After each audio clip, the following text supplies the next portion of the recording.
ময়মনসিংহে ব্রহ্মপুত্র নদের পাড়ে শিল্পাচার্য জয়নুল আবেদিন সংগ্রহশালায় প্রতিদিনই থাকে শিক্ষার্থীসহ নানা বয়সী দর্শনার্থীদের ভিড়।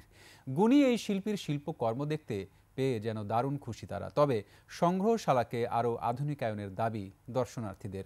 এখন যে কোনো ব্র্যান্ডের পুরাতন এসি বদলে নতুন ওয়ালটন এসিতে উপভোগ করুন 25% ছাড়।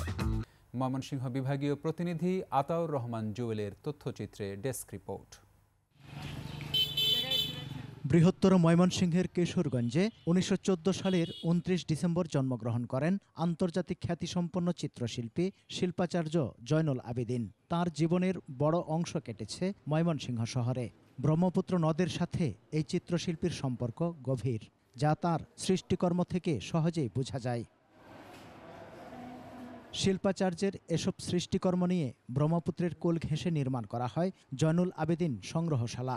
গুণী এই শিল্পীর শিল্পকর্ম দেখতে প্রতিদিন ভিড় দর্শনার্থীদের। তার যে মনপুরা সত্তর চিত্রকর্মটা, এটা এখানে এসে না দেখলে এটার যে এটার যে একটা অনুভূতি, এটার যে একটা ওই যে দুঃখবোধটা, এটা এখানে এসেই দেখলেই মানুষ সত্যি সত্যি অনুধাবন করতে পারবে। বিশেষ করে দুর্ভিক্ষের ছবিগুলো এবং ওনার প্রত্যেকটা ছবি মনে হয় কথা বলে।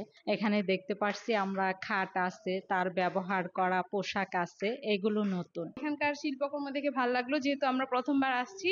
সংগ্রহশালায় রয়েছে শিল্পাচার্যের অনবদ্য সৃষ্টিকর্ম। তার চিত্রকর্ম দেখে অনেকে উদ্বুদ্ধ হয় চারুশিল্পের চর্চায়।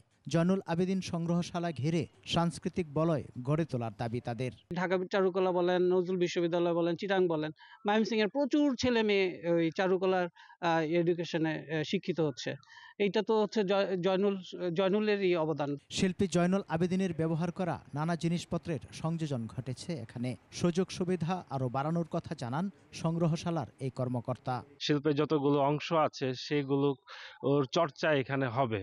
তো সেই কার্যক্রমটি বাংলাদেশ জাতীয় জাদুঘরের মহাপরিচালক মাধ্যমেই নিয়ন্ত্রিত হচ্ছে। আমরা আশা করি যে এটা একটা ভালো দিকে যাবে। এই সংগ্রহশালাকে কেন্দ্র করে আধুনিক মানের সাংস্কৃতিক পল্লী গড়ে তোলার দাবি ময়মনসিংহের সংস্কৃতিকর্মীদের।